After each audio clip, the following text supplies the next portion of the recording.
Hello दोस्तों, कैसे हैं आप लोग। उम्मीद करता हूँ आप लोग अच्छे होंगे।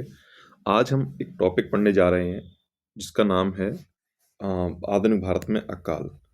मॉडर्न टाइम में आधुनिक भारत में अकाल। ये जो टॉपिक है, इस टॉपिक से एक क्वेश्चन आता है क्रमबद्धता मिलाने के लिए। पिछली बार आया था जिस नेट दिसंबर 2024 का क्वेश्चन था। अकाल दिए थे, अकालों को क्रम से मिलाना था। इसके अलावा इनसे संबंधित और अकाल से क्वेश्चन क्या आते हैं। एक तो क्रम से मिलाने के लिए आते हैं। एक हम देखते हैं क्वेश्चन आता है कि कौन सा अकाल कहाँ पड़ा, क्षेत्र पूछ लेते हैं। फिर इनसे संबंधित जो आयोग बनाए गए, आयोग से क्वेश्चन आते हैं। आयोग कब बना, आयोग का अध्यक्ष कौन था। तो ऐसे क्वेश्चन आते हैं। आप लोग एक बार में 2 पेज के आपका पढ़ना है, आपको 2 पेज में आप पूरा कंप्लीट कर लेंगे। छोटी सी वीडियो रहेगी हमारी। तो चलिए हम शुरू करते हैं। इसको साफ करते हैं पहले। ठीक है, तो हम शुरू करेंगे अपना आधुनिक भारत में अकाल। आधुनिक भारत में जब हम अकाल पढ़ते हैं तो इसको हम 2 पार्ट्स में पढ़ते हैं। एक तो हम पढ़ते हैं कंपनी शासन के अधीन। कंपनी शासन के अधीन यानी 1757 से लेकर के 1857 तक। एक हम पढ़ते हैं 1857 से लेकर के 1947 तक, यानी कि ये किसके अधीन है, ये क्राउन के अधीन है। और ये किसके अधीन था, कंपनी के अधीन था, क्योंकि इस समय कंपनी शासन कर रही थी। और 1857 जैसे पता है कि 57-58 के बाद क्राउन का शासन हो जाता है। तो चलिए हम शुरू करते हैं। कंपनी शासन के अधीन 1757 से लेकर के 1857 तक भारत में जो काल पड़े उनके बारे में। 1769-70 में 1769-70 में बंगाल, बिहार, उड़ीसा यहाँ पर अकाल पड़े। यानी कि बंगाल, बिहार, उड़ीसा का क्षेत्र था, यहाँ अकाल पड़ा। यह प्रथम अकाल था कंपनी के शासनकाल का। कंपनी का जो कार्यकाल था उसका ये पहला काल था। इसके बाद हम किसको क्या देखते हैं कि ये जो कंपनी के शासनकाल प्रथम काल था बंगाल, बिहार, उड़ीसा में है 1769-70 में। इसमें 1/3 आबादी नष्ट हो गई थी। इसकी जो प्रतिक्रिया में हम देखते हैं, आगे चल के सन्यासी विद्रोह में देखते हैं कि जो अकाल पड़ा था, लेकिन वहाँ पे जो करों की दर कम नहीं की गई और कर बढ़ा दिए गए, सन्यासी पे कर लगा दिया गया था। तो इसी की प्रतिक्रिया में सन्यासी विद्रोह हुआ था। इस विद्रोह का दमन किसने किया था, वॉरेन हेस्टिंग्स ने किया था। ठीक है, आगे हम देखते हैं कि दूसरा काल पड़ा 1782, 81-82, 1794-84 और 1792। ये मैंने तीन डेट्स लिखी हैं। आप कह रहे होंगे कि ये अलग अलग टाइम पीरियड की डेट्स हैं, तो मैंने इसको बार बार ना लिखते हुए एक साथ लिखा है कि मद्रास व उत्तरी भारत में, मद्रास व उत्तरी भारत में 3 बार काल पड़े। 1781-82, 1784, 1792। इसके बाद हम देखते हैं 1837 में। 1837 में अकाल कहाँ पड़ा, उत्तर प्रदेश। भीषण अकाल पड़ा था ये 1837। ये इंपॉर्टेंट है। ये जो अकाल पड़े कौन कौन से, ये 3 अकाल देखे हमने अभी तक के। 3 मतलब 1, 2, 3, 4, 5 अकाल देख लिए हमने।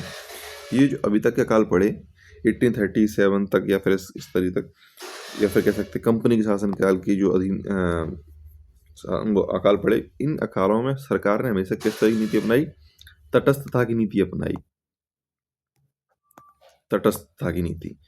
इसके बाद हम देखते हैं 1858 से 1947 तक अकालों में तीव्र वृद्धि हुई। 1858 के बाद अकाल तीव्र गति से बढ़ने लगे, जिसमें हम देखते हैं 1860-61 में दिल्ली एवं आगरा का अकाल पड़ा। इस अकाल के दौरान हम एक पढ़ा है, तो हमने क्या देखा, 1860-61 में दिल्ली आगरा का अकाल पड़ा, जिसमें हम देखते हैं कि एक दरिद्रशाला प्रयोग किया गया। दरिद्रशाला प्रयोग का क्या अर्थ है कि इस समय क्या किया गया था कि जो भी अकाल पड़ रहा था, अकाल के दौरान लोगों की सहायता के लिए, लोगों को भोजन पानी उपलब्ध कराने के लिए, उनको रहने के लिए दरिद्रशालाएं बनवाई गई जहाँ पे लोग आकर रुक सकते थे। 1865, 66 और 67 ये इस काल में उड़ीसा में अकाल पड़ा। 1868-70 में राजपूताना, बुंदेलखंड, मद्रास, पंजाब, मुंबई, लगभग संपूर्ण भारत में अकाल पड़ा था ये। इसके बाद 1876-78 में यानी 76-78 में संपूर्ण भारत में अकाल पड़ा। यह 19वीं सदी का सबसे भयंकर अकाल था। कौन सा अकाल? 1876-78 यानी याद रख सकते हैं आप 76-78 76-78।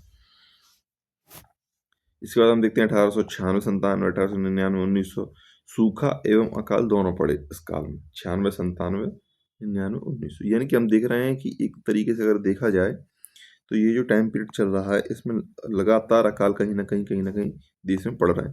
60, 61, 63, 66, 67, 68, 69, 70, 70 के बाद 76, 78, फिर 96, 97, 99, 1900, मतलब अकाल रेगुलर पड़ रहे हैं। बहुत ज़्यादा अकालों में वृद्धि हो चुकी है।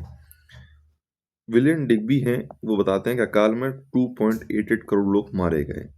2.88 करोड़ लोग मारे गए। कौन बताता है? विलियम डिग्बी बताते हैं। 1942-43 में बंगाल में अकाल पड़ा।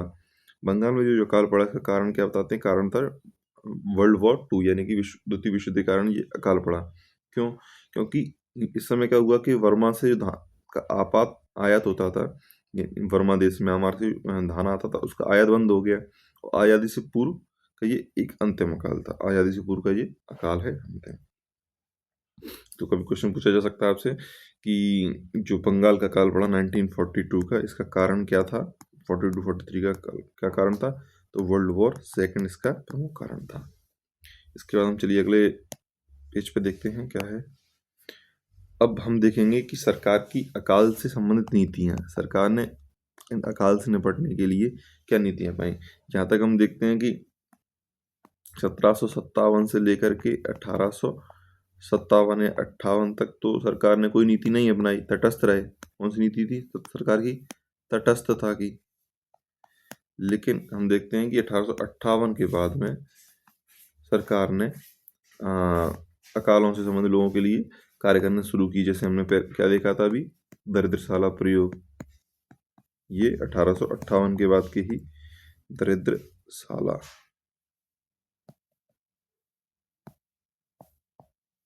चलिए हम एक एक करके इसको पढ़ेंगे। तो 1858 में सरकार ने अकाल और राहत संबंधी उत्तरदायित्व लिया था, क्योंकि क्राउन के पास आ गया तो सरकार ने इसके बारे में सोचा, अकाल और राहत संबंधी उत्तरदायित्व अपने ऊपर ले लिया। 1860-61 में कर्नल स्मिथ समिति बनाई गई। कौन सी समिति बनाई गई? मैं इसको बड़ा कर देता हूँ आपको अगर नहीं दिख रहा हो। ठीक है, कर्नल स्मिथ समिति बनाई गई 1866-67 में जॉर्ज कैंपबेल समिति बनाई गई। उड़ीसा अकाल जो पड़ा था उसके बाद में कैंपबेल समिति बनाई। 1880 में स्ट्रेची आयोग बनाया गया। यह लॉर्ड लिटन के समय बना था। आप उसको हल्के में ना लीजिएगा, बहुत अच्छे से पढ़िए। स्ट्रेची आयोग कब बनाया गया? 1880 में। किसके अध्यक्षता में? किसके समय? लॉर्ड लिटन के समय। स्ट्रेची आयोग ने 1883 में 3 साल अकाल संहिता का निर्माण करवाया। प्रत्येक प्रांत में अकाल कोष की स्थापना करवाई, इसने सुझाव दिया, अकाल संहिता का निर्माण हुआ। ठीक है। 1897 में क्या हुआ? 1899 लॉयल आयोग बनाया गया, लॉयल कमीशन। लॉयल कमीशन बनाया गया, इसके जो प्रमुख थे, मतलब किसके समय बनाया गया था? लॉर्ड एल्गिन सेकंड के समय बनाया गया था लॉयल कमीशन 1897। ठीक है। इसके बाद हम देखते हैं 90s यानी कि 1900 मैकडोनाल्ड आयोग बनाया गया लॉर्ड कर्जन के समय। नैतिक नीति व ग्राम स्तर कार्यों को प्राथमिकता देना इनका उद्देश्य था। इसके बाद 1945 में जॉन वुडहेड आयोग बनाया गया। 1945 जॉन वुडहेड आयोग बनाया गया। 1945 के अकाल हेतु जांच कमीशन भी बनाया गया। ठीक है। मैकडोनल्ड, कुछ फैक्ट्स देख लेते हैं हम इम्पोर्टेंट। मैकडोनल्ड आयोग ने दुर्भिक्ष आयोग नियुक्ति व सिफारिश की थी। जो मैकडोनल्ड आयोग तो 90s में बनाया गया, इसने क्या किया था लॉर्ड कर्जन के समय कि दुर्भिक्ष आयुक्त की नियुक्ति, यानी अकाल जो अकाल आयुक्त है उसकी नियुक्ति सिफारिश की थी। 1896-97 का अकाल जो है यानी 96-97 का, इसको कहते हैं महान अकाल। क्या बोलते हैं? महान अकाल। कौन सा? 96-97, 1896-97। 1866-67 का जो अकाल था उड़ीसा में पड़ा, इसको कहते हैं आपदा का महासागर। ऐसे क्वेश्चन पूछे गए हैं। डेनियल थार्नेर 1890 से लेकर के 1947 तक के समय को कृषि स्थिरता का काल कहा है। 1897 से लेकर के 1947 तक के काल को कृषि स्थिरता का काल कहा है। तो चलिए, मुझे लगता है कि आप लोगों ने अच्छे से इसको पढ़ा होगा। एक बार फिर से रिवीजन कर लेते हैं शुरुआत से। तो हमने अभी क्या क्या देखा था? हमने देखा, इसको हम एक बार अच्छे से रिकॉल कर लेते हैं फटाफट से। सरकार की 1858 सरकार ने अकाल और राहत संबंधी उत्तरदायित्व प्राप्त कर लिया। कर्नल समिति 1860-61, 1867 कैंपबेल समिति, 1880 स्ट्रेची आयोग लॉर्ड लिटन के समय, 1897 में लॉयल आयोग लॉर्ड एल्गिन सेकंड के समय, 1900 में मैकडोनल आयोग लॉर्ड कर्जन के समय, 1945 में जॉन वुडहेड आयोग। इसके अलावा हमने जो काल पढ़े थे उनके बारे में एक बार फटाफट देख लेते हैं। इसको पहले मिटाएंगे हम। तो ये मिट जा, ठीक है।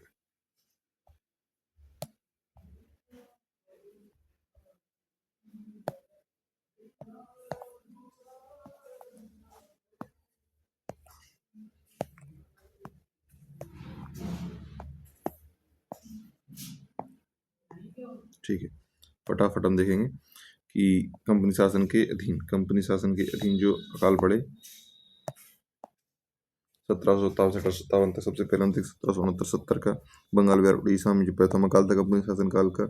इसी के विद्रोह सन्यासी विद्रोह हुआ और ने खत्म करवा दी। 1781, 82, 84, 92 मद्रास में उड़ीसा उत्तरी भारत में अकाल पड़े। 37 में अकाल पड़ा, भीषण अकाल पड़ा उत्तर प्रदेश। इसके बाद तटस्थता की नीति अपनाई जाता है। 1858 से 1900 का वृद्धि हुई। 1860-61 दिल्ली आगरा। 66-67 में उड़ीसा, इसे क्या कहते थे? आपदा का महासागर कहते हैं। 68-70 राजपूताना बुंदेलखंड पंद्रह पंजाब। 76-78 संपूर्ण भारत। 1930 सबसे भयंकर अकाल। 96-97-99 सूखा में अकाल दोनों पड़े। विलियम डिग्बी ने बताया 2.88 करोड़ लोग मारे गए। 1942-43 में बंगाल में अकाल पड़ा, कारण था द्वितीय विश्व युद्ध। इसमें ये आज़ादी से पूर्व का अकाल था। इसमें कारण क्या था? क्योंकि वर्मा से धन की आयात बंद हो गया था। उम्मीद करते हैं आप लोगों के लिए कुछ अच्छा रहा होगा। तो चलिए फिर मिलते हैं अगली किसी वीडियो में किसी अच्छे टॉपिक के साथ। धन्यवाद।